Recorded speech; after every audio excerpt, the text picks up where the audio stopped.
make a good trade. Find out how in this episode of 5 Minutes Closer. I'm Vaughn Weatherford, and this is 5 Minutes Closer. For the next 5 minutes, let's explore some biblical truths and apply them to your life. No podcast, including this one, can transform your life or give you what you really need. Only Jesus can do that. You can find out why in what I've called the first five episodes of 5 Minutes Closer. Each following episode explores scriptural truths that, if you follow them, will bring you 5 minutes closer to the person God created you to be. Let's see if we can get you 5 minutes closer. Ruth, a guest on the Antiques Roadshow PBS program, brought a mobile for appraisal. The mobile was given to her aunt as a gift from the artist Alexander Calder as a thank you for a needlepoint pillow her aunt had made for the artist. Calder, working in the 1940s and 50s, is credited with establishing the mobile as a work of art. The art appraiser told Ruth that her mobile was worth at auction a minimum of $400,000, and because of the popularity of Calder's mobiles, could be worth over $1 million. The appraiser's concluding comment, pretty good exchange for a pillow. Good exchange indeed. I have a few pillows at home if anyone wants to unload some unwanted priceless art from their attic. The book of Leviticus concludes with a similar trade. A bucket of grain and a few sheep from the field are made holy when given to the Lord. It's found in Leviticus chapter 27, beginning with verse 30. Every tithe of the land, whether of the seed of the land or of the fruit of the trees, is the Lord. It is holy to the Lord. If a man wishes to redeem some of his tithe, he shall add a fifth to it.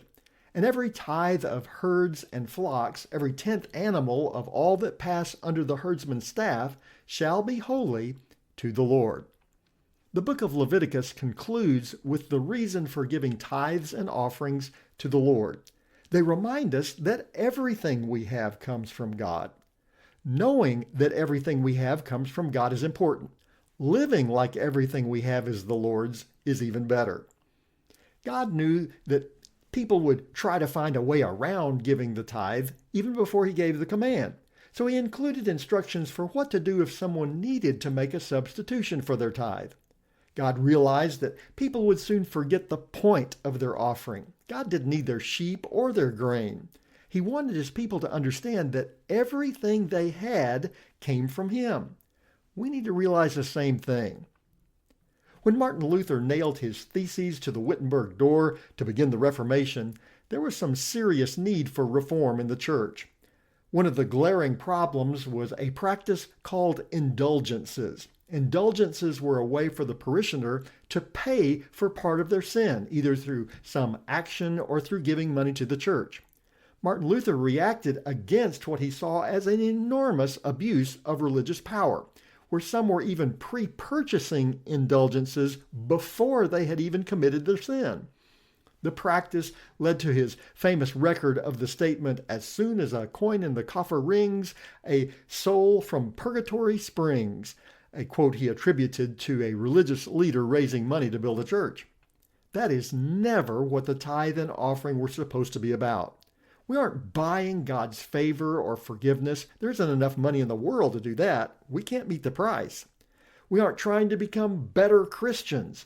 There is no list in heaven of those who tithe and those who don't. Our tithes and offerings are not for God. He doesn't need the money. It would be like an ant bringing us a piece of dirt so that we could build ourselves a house. Our tithes and offerings are a tangible way for us to recognize an essential truth. We belong to God. Knowing that we are God's people is important.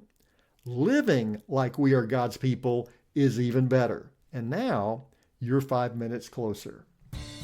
My prayer is that these 5 minutes have challenged you, inspired you, and caused you to consider applying God's message for your life from His Word. To find out more, visit our website at 5minutescloser.com. Join me next time to see if we can get you 5 minutes closer.